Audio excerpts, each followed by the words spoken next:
Le déanaí chuaimh siúlóid sús Palgongsan, an slíomh is airde i Daegu. Tá clú agus cád ar an slíomh seo as i timpeall Álainn. Má tá is agad fuamsa, tá is agad go bhfuil áthas an domhan orm nuair tá mé an muc faoin air agus an muc faoin spéir. Ach tá is agad freisin go bhfuil grá mór agam don gach saothas mil seog. Is éireann lom sweet treat beag, nó sweet treat mór.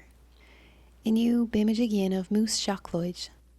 Thonnigh mé an idir seo ar nidirlíon cúpla seachtain ó hin agus creidé nó nachreid ní le 3 cóábharán, tofu bog, seachlóid gú agus mill. Is féidir leat siúrap úsáid an áit an mill más fearr leat easta bia phlean do bhunail. Ar dús, leá an seachlóid.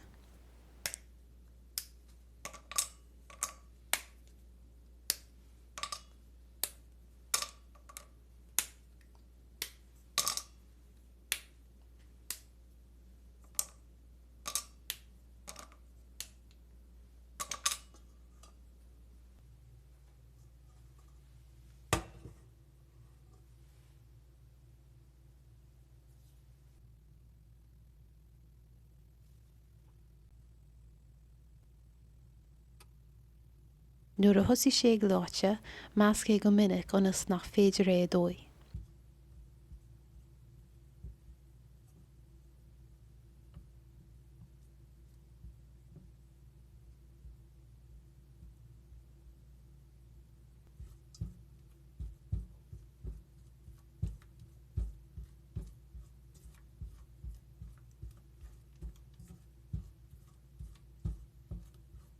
Chur é ar an taobh chun é fuairthe.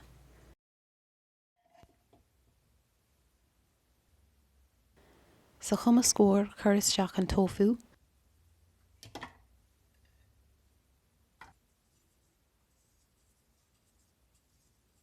an seachlóid fuairthe,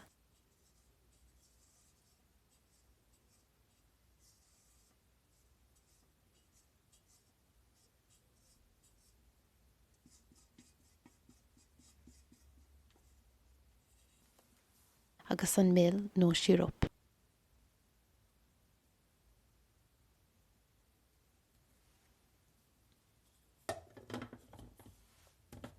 Chumas go mé na chóáir ar fad measca.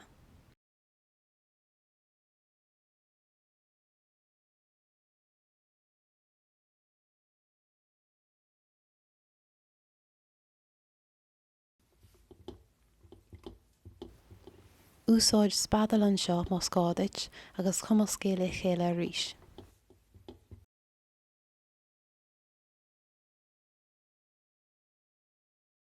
Tuirt amach an measc í mabhaí.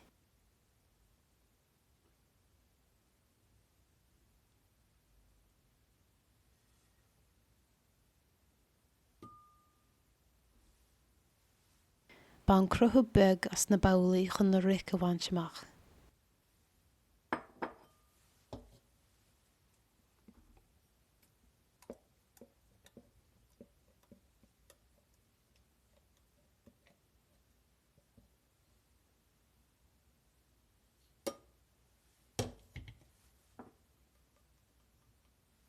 Chur na babhaí sa chuisneoir ar feadh cúpla úr nó thar oíche.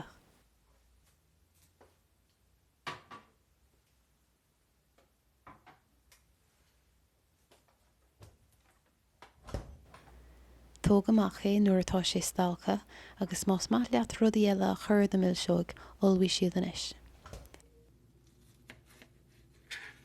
Is maith liom sú talún, fréachán agus impiis na talún láiteach a tá tú an éon rud a úsáid an seo. Ban soltas, sin é an rud tábhachta.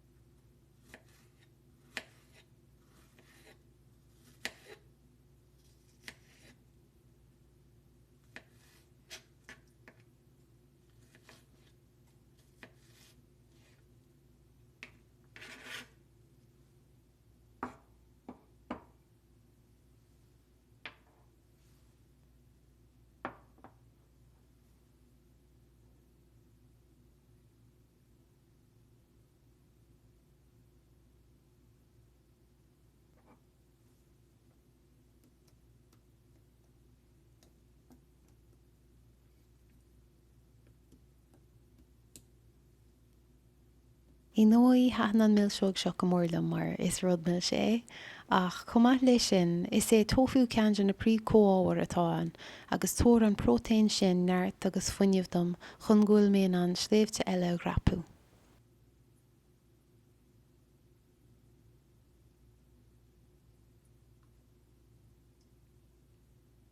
Nuair a grap mé Palgongsan, lá baltainna bhí an, agus cúpla bliain ó hin, dúirt me cheanmháthair lom, más ní tú de lábhí sa fér tá fluch mar gheall ar an drúcht ar maidin lá baltainna, bé tú an éon sníam a scuile.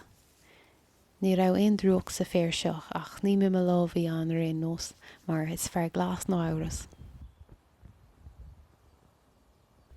Slán go fóil.